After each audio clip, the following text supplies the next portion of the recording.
Ghost Ship is my first children's book, and I never thought I would write one. I thought you had to know more than I knew, about what kind of language, but I just wrote it.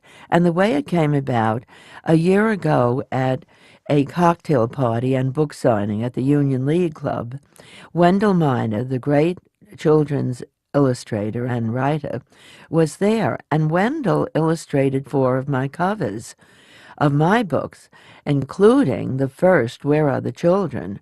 And that cover is still being used in any further editions of it and the classic edition.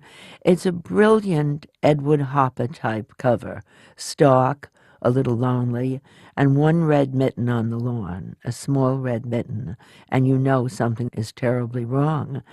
Anyhow, we've been friends through the years, and his editor was there as well as mine, and his editor said, "Look, why don't you two collaborate on a children's book?" And we looked at each other and said, "Sure, it would be fun." And then we said, "What will we do it?" And we both love Cape Cod.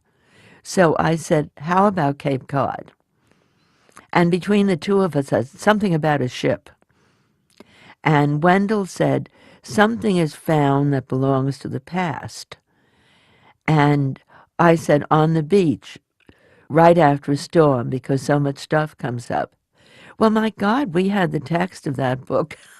If every book were that easy to write, I tell you, because I love the history of the Cape. I have set 3 books on the Cape, including Where Are the Children? I set one, Remember Me, which had a great deal about the historical background of the Cape, and I wanted to use one about sailing ships and the moon cusses, because the thieves up there would set fires on the beach when a ship was coming in, and the ship would think that it was approaching the harbor when it saw all the flames and the light. It was really the light they were seeing, and they would turn in and break up on the rocks, and then the cargo would be stolen.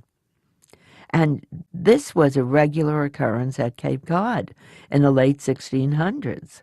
So I thought, suppose a little boy saves the ship of his hero and tells that story to the present day boy who has found his belt buckle, the belt buckle the captain gave him after he saved the ship. So I thought that's fun to do. And then I just started telling the story. And we have young grandchildren, and I like telling stories to kids. So it was easy to imagine telling it to the children of that age, the 7, 8, 9-year-olds, and getting their reaction to it. So it was just fun to write. And then Wendell did these marvelous illustrations. I'm so proud to be part of that book.